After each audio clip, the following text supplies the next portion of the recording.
Hello guys, Erica Hargadon here, certified child sleep consultant with my private practice Babogue.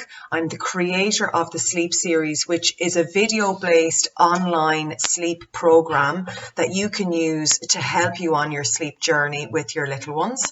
I'm also a mum of 3, so I've had my own ups and downs with sleep over the years. Now, what I'm going to go through today is sickness and dealing with sickness when your child is asleep. This is something that comes up over and over in terms of questions to me via my pages, my Facebook page, and via my Instagram page. So really, sickness is definitely going to cause sleep disruption for you and for your little one. Like, nobody is comfortable with sleep when they're sick. You know yourself. You have a chest infection, you're coughing. You have a cold, you're congested. You have a fever, you're not going to be able to sleep. And really the biggest thing that you need to remember is that you have to make your child as comfortable as possible. And you have to respond to their needs. When a little person is sick, they need you. They need you to mind them. They need you to provide them with the medication that they need. They need you to be there. And very often, if a child is going through a bout of sickness, then you're going to be very responsive to them over a period of a few nights, maybe even a week, maybe even 2 weeks, depending on what is going on with your little one.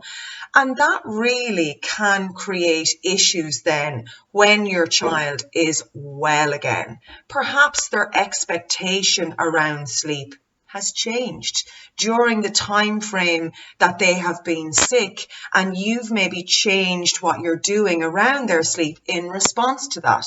Like, for example, if any of mine have a fever, so if they've got a temperature, they come into the bed with me because I want to mind them. I want to make sure that they're all right. I want to be checking them through the night. And really, for me, going in and out of their bedroom during the night and maybe setting an alarm to wake myself up to go and check them isn't feasible. So I take them into the bed with me and my husband get kicked out. Now, you might think, oh my God, I wouldn't have thought Erica would have done that. But of course I do. My child is unwell. I will respond to their needs. But when you're doing that, you're changing the expectation. So when my child is well again and the fever is gone, maybe the following day, then I go back to the norm around their sleep, and they will go back into sleep in their own sleep environment that night. But that can create frustration for the child because the expectation has changed. And really, that's what you're dealing with. So when your child is unwell, make them as comfortable as possible. Respond to their needs.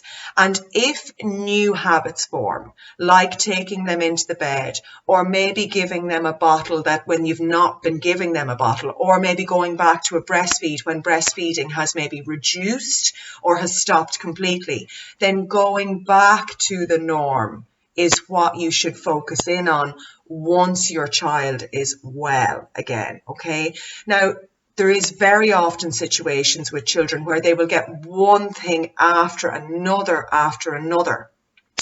So really what you need to do is in between each bout, try and get back to the norm again. But ultimately, in the end, returning to the norm and dealing with any frustration that might come out of that.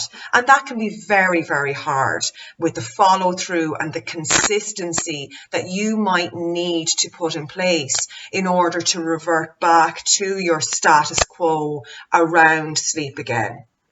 So really focusing in on the comfort side of things. I have a little tips there. I find when my little ones are maybe congested or coughing, baby Vicks or Snuffle Babe rub on their feet with socks on and on their chest and their back helps with the circulation. Those of you who have kind of maybe following me or aware of me for a while know that I absolutely adore essential oils. So I might diffuse something that's appropriate for sick, maybe air or something like that in their room to help with congestion and air circulation.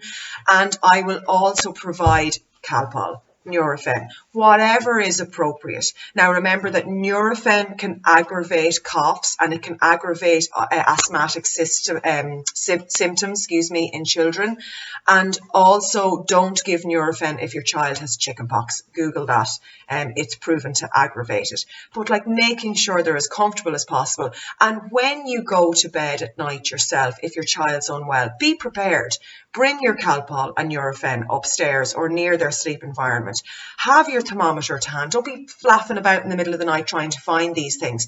Be prepared, provide the comfort and give them the reassurance and meet their needs. But ultimately, when they're well again, you get back on track again with their sleep.